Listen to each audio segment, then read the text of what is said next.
Hello friends, आइए आज पेट का जो 2021 में पेपर आया था, प्रथम पाली का और द्वितीय पाली का, दोनों का इंग्लिश का सॉल्व देखते हैं और उसको समझने का प्रयास करते हैं किस तरह से क्वेश्चन आया था। क्योंकि देखिए 3 क्वेश्चन इसमें अनसीन पैसेज के आए थे प्रथम पाली में, उसके बाद 2 क्वेश्चन ग्रामर पे और वर्ड पावर पे रिलेटेड आए थे। तो जिस तरह से भी आए थे उसी तरह से पूरी प्रबल संभावना इस वर्ष भी आएगा। कुछ लोग सोच रहे हैं केवल कि अनसीन पैसेज ही आएगा, ऐसी कोई बात नहीं है कि अनसीन पैसेज 2 क्वेश्चन या 3 क्वेश्चन आ सकते हैं, बाकी ग्रामर के भी आएंगे। ठीक है, वो बात अलग है कि आ भी सकते हैं पूरा 5 अनसीन पैसेज। तो लेकिन मिला कर आने की पूरी संभावना, इसलिए आप देख लीजिए कैसे पेपर आया था और उसको क्या आंसर दिया है। आपके पास प्रैक्टिस सेट होगा, आंसर दिया भी है, लेकिन ये समझ लीजिए कि क्यों दिया है या कैसे हो सकता है, उसको सॉल्व करने की टेक्निक क्या है। तो चलिए देखते हैं। देखिए पहली बात तो पैसेज को हल करने के 2 तरीके हैं। एक तो आपके पास समय है तो पहले पैसेज को पूरा पढ़िए, समझने का प्रयास करिए क्या कहा गया है। 1 बार में आया, 2 बार में, 3 बार में समझिए। आधा अर्थ नहीं आ रहा, 2-4 शब्द ही लाइन में आ रहा है या 2-4 लाइन में ही 1-2 शब्द आ रहे हैं, मतलब कुछ भी आ रहा है थोड़ा बहुत, तो भी समझने का प्रयास करिए। और एक दूसरा तरीका ये है कि अगर आपके पास समय भी कम हो जाता है पेपर में, तो आप क्या करिए, क्वेश्चन ही आप पहले पढ़ लीजिए। तो क्वेश्चन पढ़ने से आपको एक आइडिया मिल जाएगा क्या इसमें पूछा गया, किस चीज़ के बारे में कहा गया। तो आप अनसीन पैसेज को पढ़ते चले जाइए। अर्थ के चक्कर में बिल्कुल मत पढ़िए कि अर्थ आपको आ रहा है कि नहीं आ रहा है, क्योंकि अर्थ नहीं लिखना है। तो आप कुछ कीवर्ड ले लीजिए, कीवर्ड से आप जब लाइन को पढ़ते चले जाएंगे, जहाँ वो कीवर्ड आएगा वहाँ आप अच्छे से उस लाइन को पढ़िए, उसी में जो शब्द दिए गए उसको मैच करिए ऑप्शन से, जो मिलेगा आंसर आपका वहीं से मिल जाएगा, अगर अर्थ नहीं भी निकालना जानते हैं। तो चलिए देखते हैं, इस टेक्निक को फॉलो करते हैं। पहले क्वेश्चन को पढ़ लेते हैं हम। क्वेश्चन हमारा क्या करा, मेनी साइडेड पर्सनालिटी मीन्स। तो यानी कि पैसेज में कोई मेनी साइडेड पर्सनालिटी आया होगा, उसका क्या मीनिंग है। ठीक है, तो अब यहाँ 4 ऑप्शन आपको दिए गए हैं, तो चारों में से एक बताना है।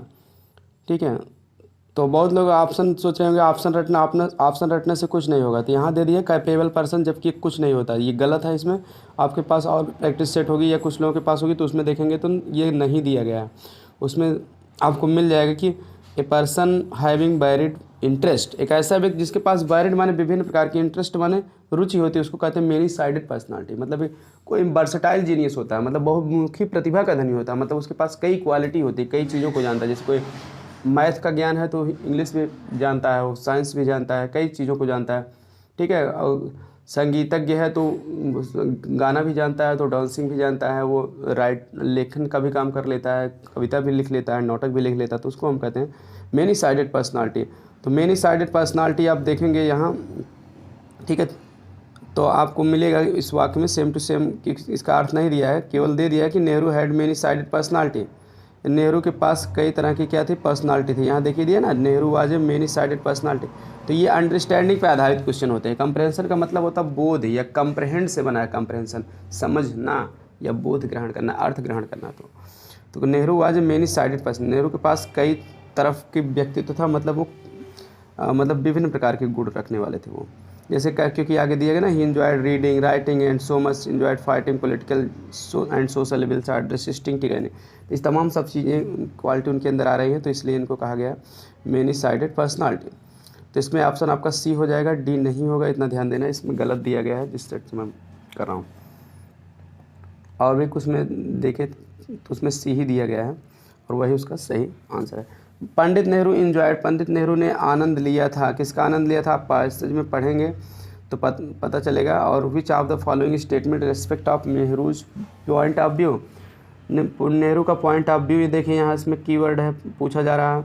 कहीं भी नेहरू का पॉइंट ऑफ व्यू आएगा, उनका विचार, तो आप वहाँ देखिएगा नेहरू इंजॉयड, आनंद लिए थे, किसका आनंद लिए थे उसको देखना है। उसके बाद आपको सिनोनिम्स पूछ लेना है, तो सिनोनिम्स फेमस का पूछना है, तो इसको आप बिना देखे उसमें आप बता सकते हो, क्योंकि कुछ वर्ड पावर है तो वैसे डायरेक्टली पूछा है।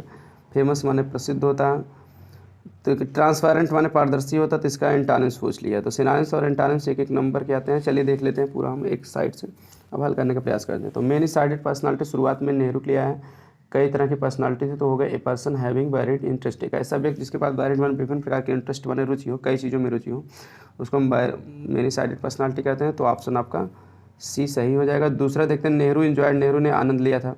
अब पैसेज पढ़ के देख लीजिए किसका आनंद लिया था। तो यहाँ देखिए शुरुआत में मतलब Nehru was a many sided personality by he enjoyed, he मतलब नेहरू इंजॉयड। ठीक है, तो अब रीडिंग का लिया था, राइटिंग का लिया था, as much as is fighting political justice social evils are resisting tyranny, इतने चीज़ों का उन्होंने आनंद लिया था। तो अब देख लेते हैं इसमें से क्या क्या है। रीडिंग भी है, राइटिंग भी है, फाइटिंग भी है, रेसिस्टिंग है। देखते हैं क्या क्या दिया है, एक ही दिया है कि सब दिया है? सब दिया होगा, तो सब होगा, एक दिया थे। अब यहाँ देखिए नेहरू आनंद उठाए थे तो दिया गया कि किसमें रीडिंग एंड राइटिंग, तो दोनों लिए थे, ये भी सही है। फाइटिंग पॉलिटिकल एंड सोशल एवेल्स, राजनीतिक और सामाजिक बुराइयों के खिलाफ लड़े थे, ये भी सही है, दिया है। रेसिस्टिंग टिरानी, ये भी दिया है।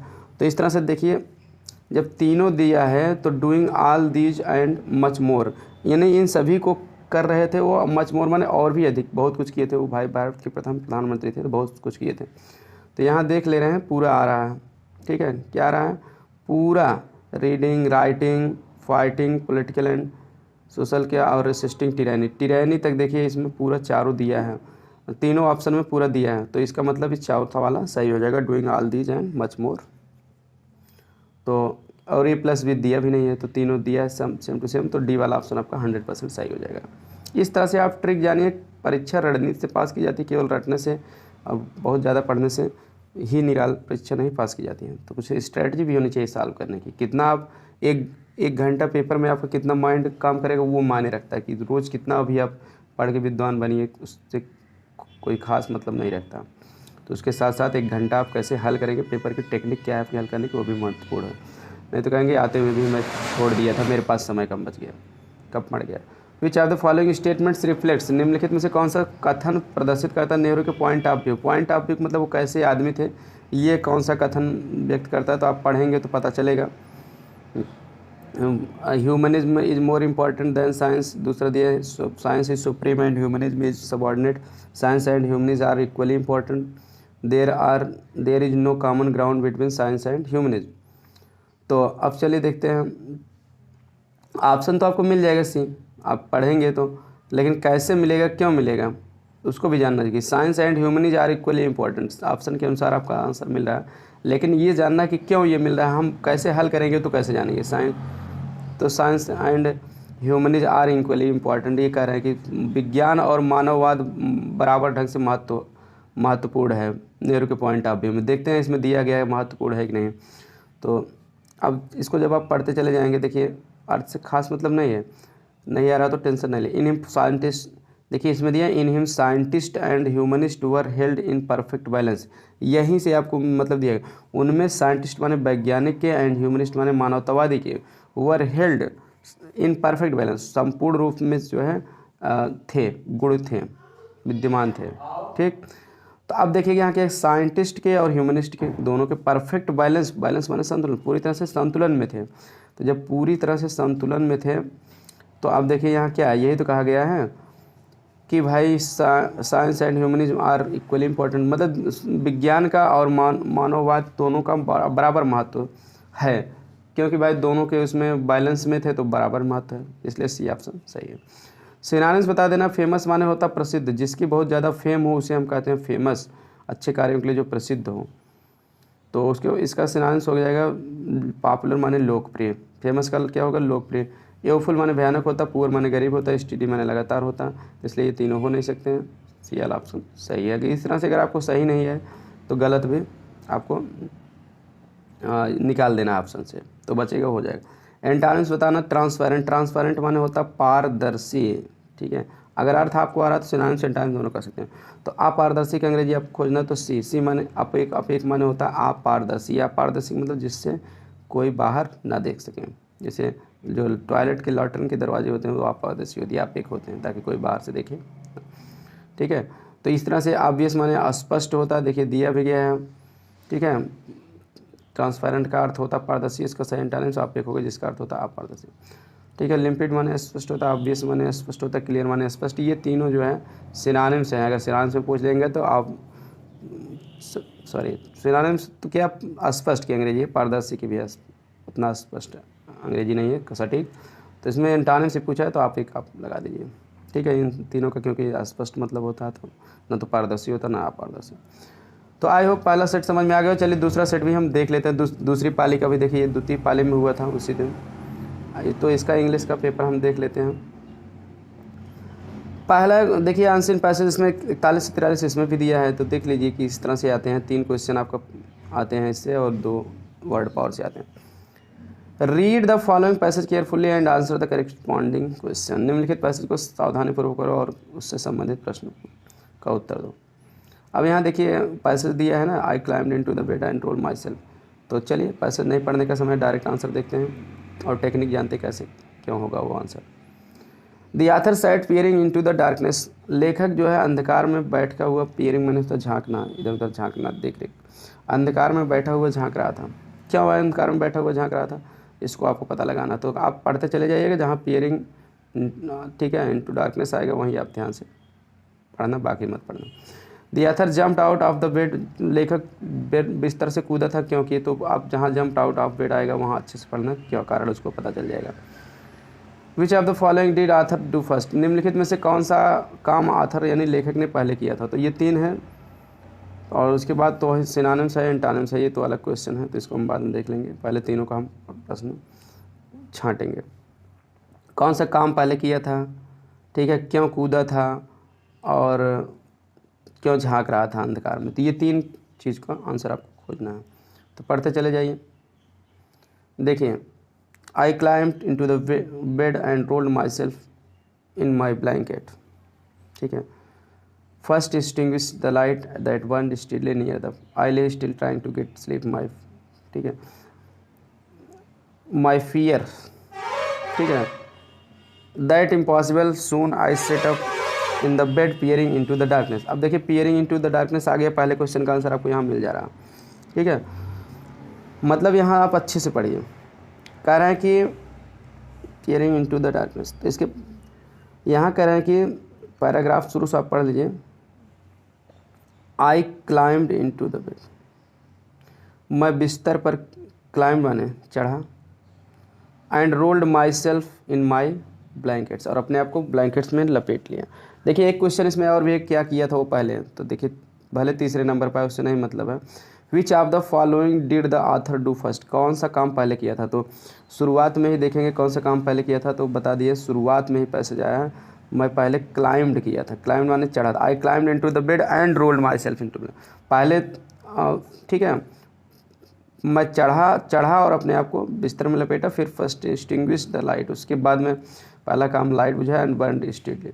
अब यहाँ पहला ही पूछा है तो लाइट बुझाने का तो कोई ऑप्शन में दिया ही नहीं है भाई। देखिए क्लाइंबिंग द डोर, क्लाइंब्ड का क्लाइंबिंग हो गया, दरवाजे पर चढ़ना, ठीक है, क्लाइंबिंग द डोर, दरवाजे पर चढ़ना है, दरवाजे पर थोड़ी ना चढ़ा था। देख लीजिए यहाँ किस पर चढ़ा था, आई क्लाइम्ब्ड इनटू बेड, बिस्तर पे चढ़ा था, तो बिस्तर पे चढ़ा था तो दरवाजे पर, तो बिस्तर कहाँ है, दूसरे नंबर पे है, ठीक है। B, the author climbed into the bed first and rolled himself, myself का हिमसेल्फ, देखिए आंसर भी दिया है। तो क्लाइम्ड इनटू द बेड, बिस्तर पे चढ़ा था ना कि दरवाजे पर चढ़ा था। तो ये पैसेज के आधार पर देखिए पहला ही, मतलब तीसरा भले है लेकिन शुरुआत में इस तरह से दे दिए। तो इस कुछ लोग ये होते हैं शुरू से कोई मान लेते हैं, बीच में, ऐसा नहीं, आप पढ़िए उसको, कीवर्ड जान लीजिए। क्लाइम्ब चढ़ा था, कहाँ चढ़ा था, तो इनटू द बेड पहले नंबर पे आया, तो इसको आप इनटू द बेड वाला, ठीक है, क्लाइंब या क्लाइंबिंग उतना चल जाएगा। तो ये आपका एक आंसर आपका तुरंत मिल गया, तो इसमें बी वाला 43 में। उसके बाद देखिए हम और भी पढ़ते चले जाएंगे, क्योंकि यहाँ झांका क्यों था अंधकार में, इसको भी खोजना है, और कूदा क्यों था बिस्तर से, पढ़ते चले जाएंगे। पियरिंग मैंने झांकना होता, पियरिंग जब आएगा तो अच्छे से पढ़ लेंगे।